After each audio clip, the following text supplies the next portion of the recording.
Assalamu alaikum, my dear youths. Allah has blessed us with another beautiful day.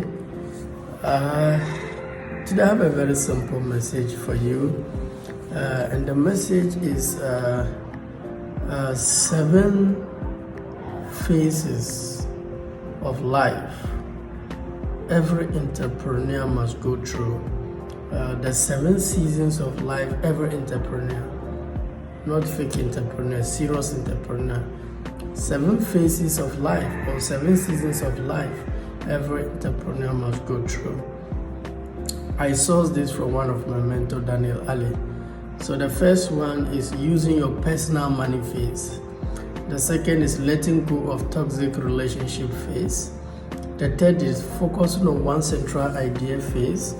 The fourth is leaving your stable job phase. The fifth is long hours and loneliness seasons. The sixth is facing rejection seasons. And then the seventh one,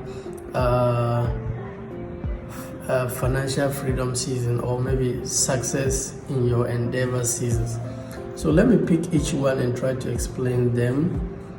Using your personal money phase. At the beginning, as an entrepreneur, you need to save some money down, which you want to use it not to buy clothing to look rich, because if you look rich, nobody will help you and people will think you are something that you are not. So as a beginner, because if you have an idea, it's just an idea and you are going to people for money to start your idea, they will discourage you. You lose hope, you suffer. And so what you need to do is you need to save a certain amount of money down every month. Then for a year, you pick that money to start your entrepreneurial journey. When you go to anybody to assist you, they want to know how much you put into that idea. It's your dream. It's not my dream. It's your dream. So I want to know how much did you put into that dream. If you put nothing, who will help you? Even God helped them who help themselves. And God said, a man who does not work, does not eat. Listen to God. So before anybody will bring money to invest into your business, you must first invest into yours. And if you are waiting on others, trust me, that's the reason why you've not even yet started your business. And mostly the complaint a lot of you tells me that, but the money I have is small. You need to start small. You need to start small. So are you going to pick a loan? Do you understand the business? Do you have customers? So what are you doing? Start small, because you need to learn the business. And it's your little money that will give you that experience. And people will see you are serious doing. So anybody who come to me and say, Mr. Enos, I have this beautiful idea, I need you to invest X amount, ask him, how many customers do you have? How many years have you been into the business? Oh, it's now I'm beginning. I believe people will buy. Do you have customers? No, I just believe. Then use your money. If you really believe so you want to use my money to do try and error, I won't mind you. You are not serious. I learned that when Apple is coming out with a product, customers will come and sleep at the floor the next day to buy the product. So if Apple will go to any investor for money, they will give them, because they have track record of number of years they've been there. They understand their business. And secondly, they have customers. So they can even tell you within this number of years, you get back your money with interest. These are serious guys. But as a young entrepreneur, when you are beginning, mostly nobody knows you. No one really even believed in you. Sometimes your spouse don't believe in you. Your children don't believe in you. Sometimes your parents don't believe in you. Your real friends don't believe in you. It's a lonely business at the beginning. Whether it's Bill Gates, whether it's Mark Zuckerberg, at the beginning, it's a lonely state. So you have to save an amount of money down. We've all done that. My seminars, I'll pick money, go and get the venue. Then I'll pick money, look for people who take the pictures and the videos. The editors, I'll pick money for the drinks. These are from my savings. At a particular point, people start coming to invest into it. If you don't start with your money, and you are waiting on others, you wait for the rest of your life. It's your dream. If God had wanted it in their brain, He would have put it in them. He kept it in you. So it's your responsibility. Take full responsibility. And God believes you can do it. So there are 7 phases. The first phase is using your personal money phase. Now, other people might decide, I want to use other people's money. I want to use other people's money. Well, they will delay you. You come, they'll say, okay, let's finish. We've already finished the budget, but you wait next year. Who told you still live next year? And if your entrepreneurial idea is to solve a problem, and people are suffering waiting on that, you have to wait for another person for a year. Then by the people have gone and they are gone. They are dead. And can you even wait for that? You have to be serious. You can also use loan, but you pick a loan when you understand the business and you have customers. Other than that, I would advise you not to do that. Now, the second phase every entrepreneur must go through is letting go of toxic people or toxic relationship. You see, there's a rule. You can't help people who don't want to be helped.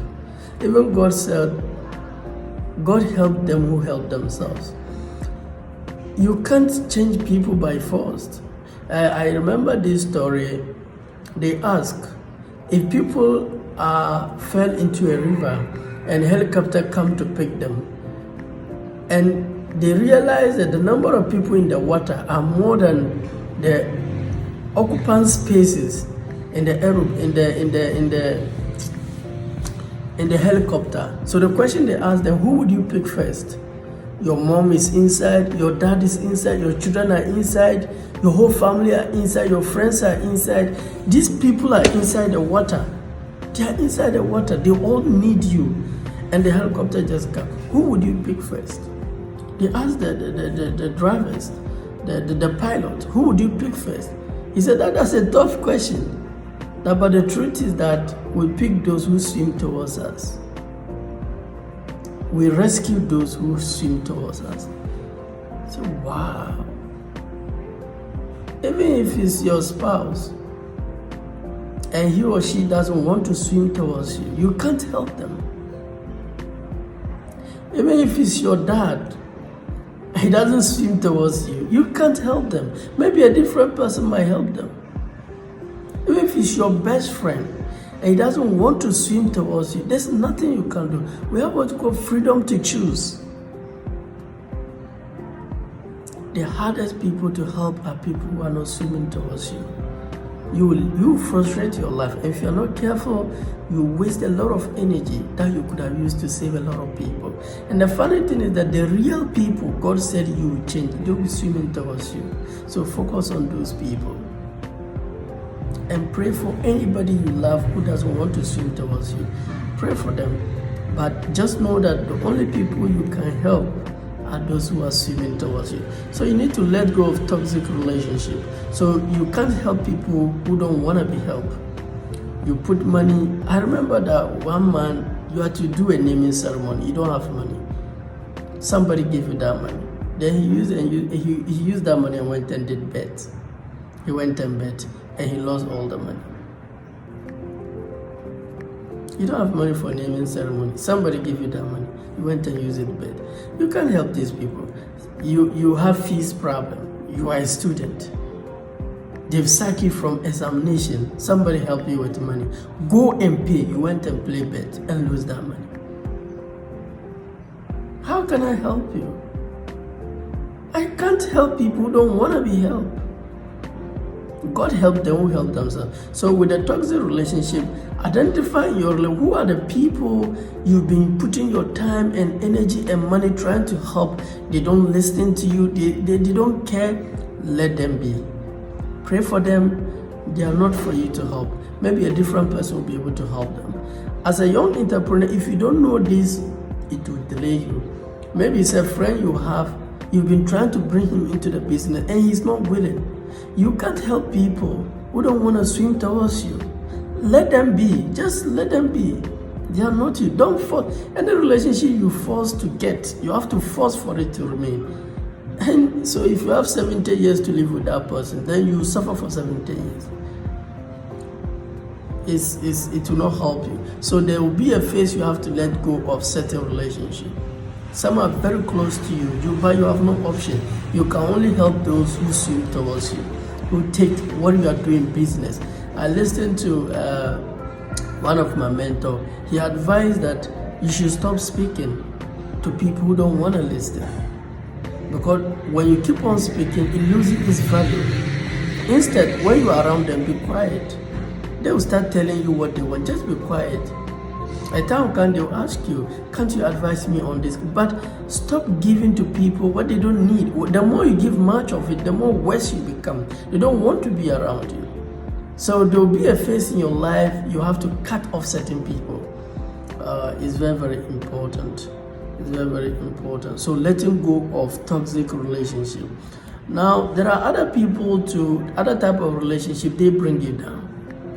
For instance, God reveal an idea to you, just share the idea with you, they'll bring it down. This idea, no, this can never do. Run away from those people. Like even when you just put up, you just learn something and you try to put it into practice, they just look at, what are you doing? Now, what do you mean? Yesterday we were doing something and the guy said one day I'll be successful one day. Then the guy said that the way Ghana is hard. It's now you will be successful. You will never be successful. I said the guy, run away from these people. You can never succeed. So when I run away from these people, how can I do so that I will not go back to them? Now find people, when you talk to them, you say, it's possible. Nelson Mandela never thought he could do this. He's able to do it. Les Brown, Brian Tracy, Jim Rohn, Barack Obama. You talk to him about people who thought they could never do something, but today they've done it. Just encourage him. You don't know. Anything can happen. So another category of people, toxic relationship you need to cut are those who bring you down. And those, anytime they need your help, you are there. But when you need them, they are not there. Cut them off. Just cut them off. Time is too limited. Don't waste your time on unnecessary relationship. So letting go of toxic relationship. So when you share your idea with somebody, they should feel pumped up. They should love it. They should love to hear, understand. If there's a mistake, they can tell you. The idea is good, but I advise you add this. Add this. These are the people in it, but not it will go nowhere. That will happen here. Nothing. Run away from those people. Now you think you convince them. A person convinced against his will is of the same opinion still. You are wasting your time. Your true friends don't need so much explanation to convince. And fake people, no matter amount of explanation you give, they will never listen. Just be you. It's not them. Just, it's me. God put it in my heart. I have to do it. Just respect them. So you have to cut. So there will be a phase in your life you have to cut these people. And if it's your dad, your mom, then those people you can't cut them. So what you can minimize the time you share with them. So there was a period of my life, a guy came to me, he complained of how the mother had been so bad to him. I said, then every week call her, but give her time, 3 minutes, 2 minutes. So when you just call, hello mom, how are you doing? I'm fine. Mom, I missed you. I just want to say hi. And I've sent you some money. I hope you are doing well. Immediately she started, Nowadays, things that they say, Mom, I'm about to enter some place. Please, I'll call you back. Salam alaikum. You cut it. Because if she kill your spirit, who will be there to help her? And maybe she might be doing it out of love. You have to set boundaries to help yourself in order to help people. It's a hard truth, but I try to be as honest as I can. Yes, a mother should encourage the children, bring them peace, but some are not fortunate. They had a mother who give them headache, keep on changing their names for others.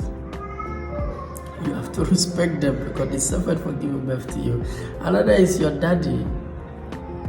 You can't cut your dad off. So just spend a little time with him. Every week, call him once and give him time. Hello, Dad. How are you? I'm fine. Dad, I sent you some money. Have you received it? Not yet. Oh, check is there. Just use it, buy some stuff for you. I'm your son and I'm proud you are my dad. I really appreciate you, Dad. I loved you. Salam alaikum. Bye. Just, that's all. That's all. Because when you associate with them, they're going to make your life miserable. Remember, they are not happy. They've made some choices that is not helping them. So the bitterness, if you're not careful, they will use it against you. Don't trust this person. Don't do this in life. Don't do it. When you're around these people, you end up doing nothing in life. So subsequently, you become like them one day. So the goal is to become a better version of yourself so that one day they'll be very proud of you, you know.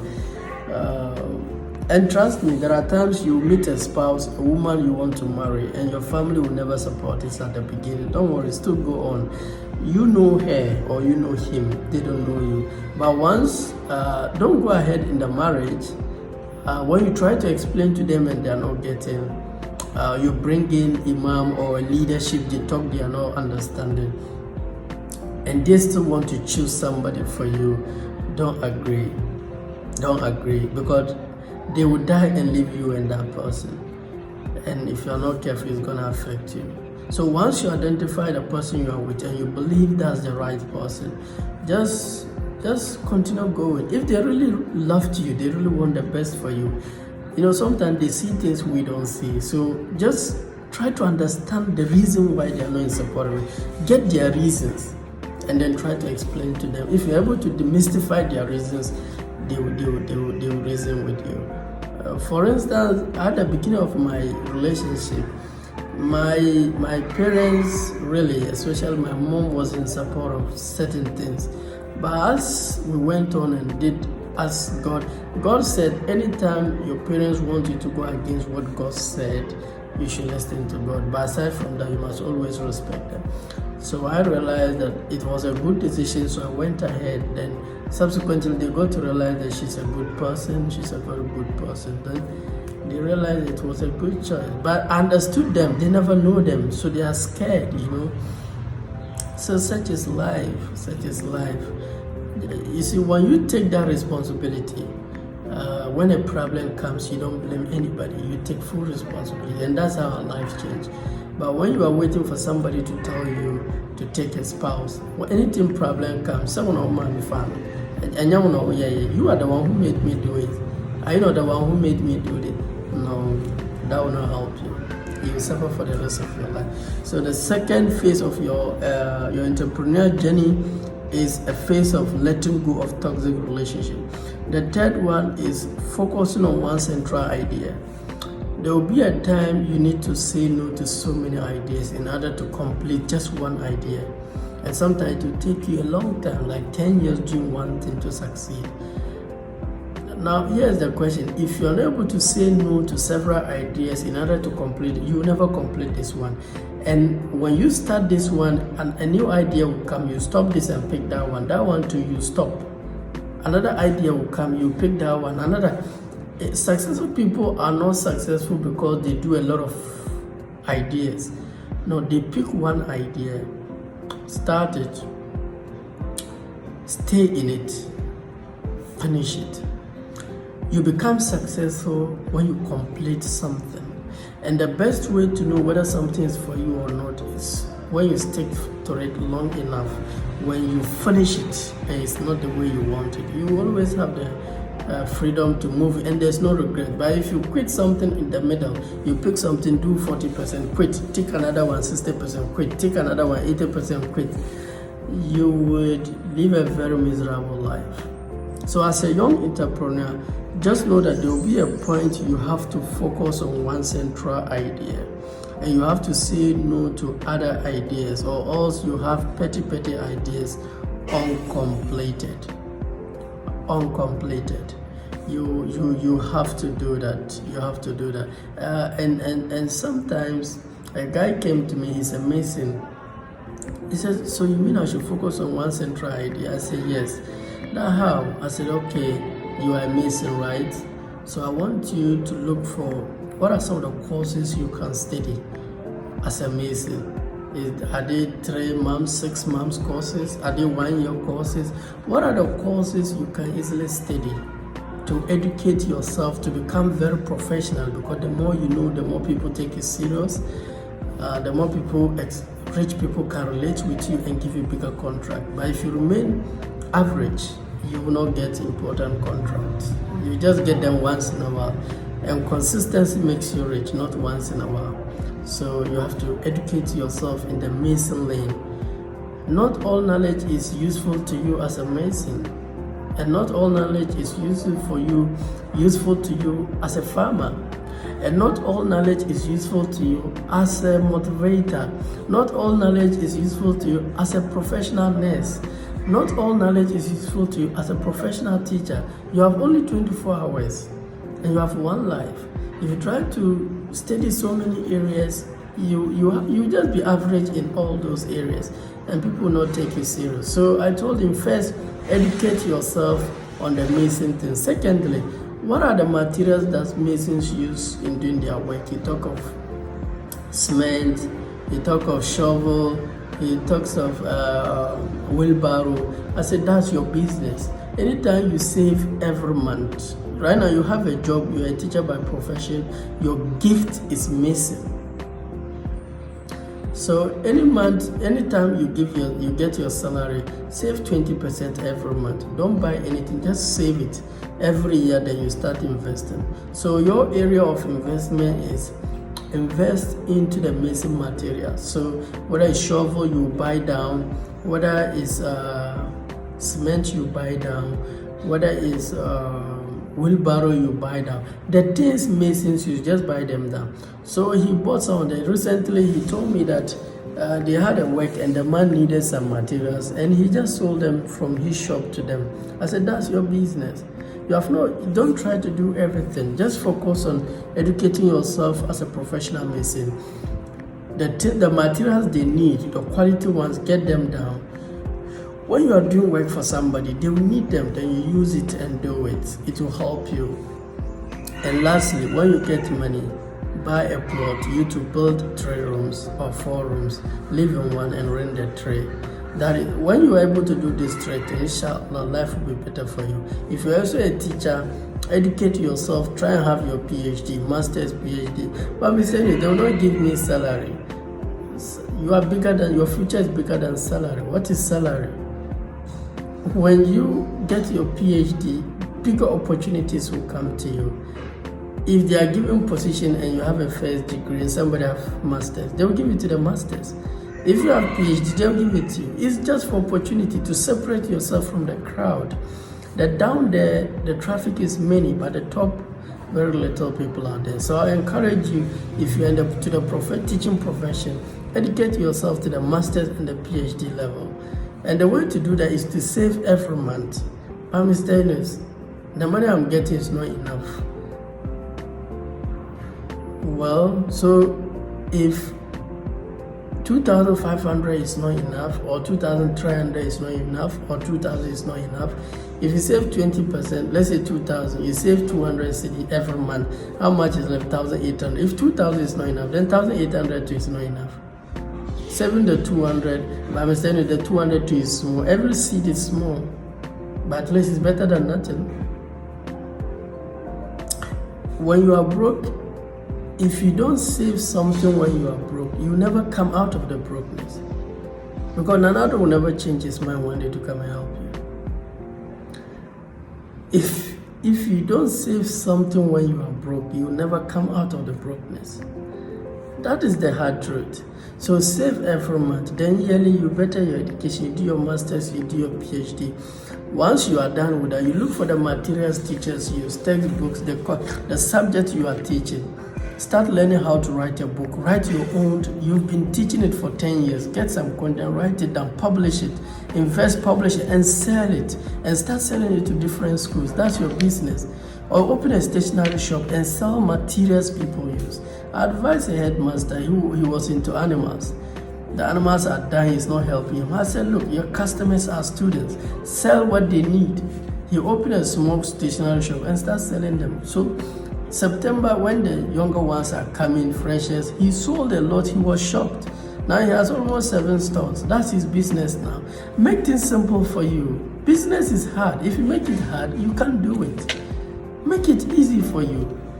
If you're also a nurse, what are the materials nurses need? Do your nursing. Become PhD in your nursing.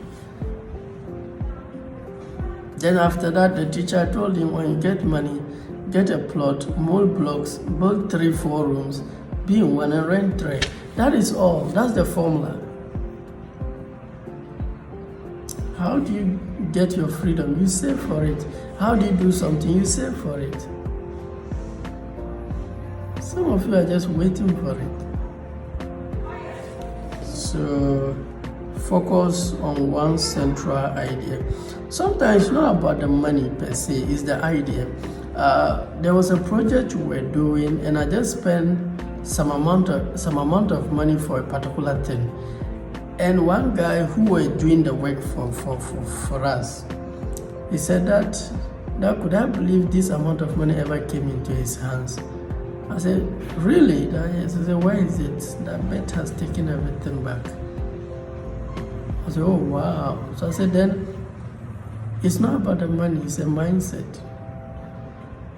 People earn more than you, but unless you see where they live, they are still living a very tragedized life. Like when they don't have the money, they have better plans. When I get money,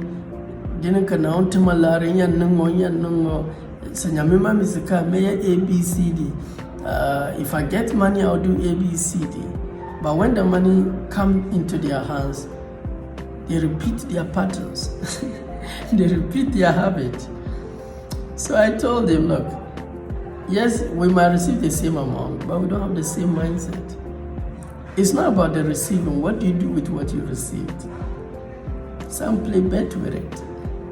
Some invested into real estate. So at the end of the day, you see the one with the real estate as if he's very rich, successful. No, you all earn the same thing, but he has a proper mindset, financial mindset. So sometimes it's about the mindsets. So the fourth phase every entrepreneur must go through is leaving your stable job season. Normally, usually I will encourage that you leave your stable job when your earnings are consistent for 6 months, 3 years. So that is the time you leave your entrepreneurial journey. You leave your stable job because then to pull you off.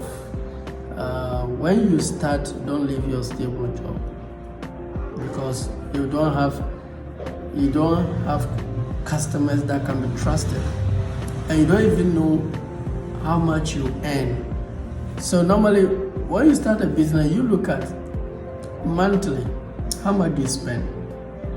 Let's say 5,000. So you build your business, build your customers such that every month you can make 5,000 or 6,000. Okay, let me limit it to 2,000. No, this is hard time. Okay, let's say 3,000. Let's say every month you spend 3,000 averagely. I know some people even spend 10,000, 20,000 a month. Let's say 3,000, you spend 3,000 monthly. So when you are building the business, before you quit your stable job, your thinking is that, okay, every month my business should be able to raise me 3,000. So one of the months you had 3,500. It doesn't mean you should quit your stable job. Find out, can you be getting that same amount consistently for 6 months?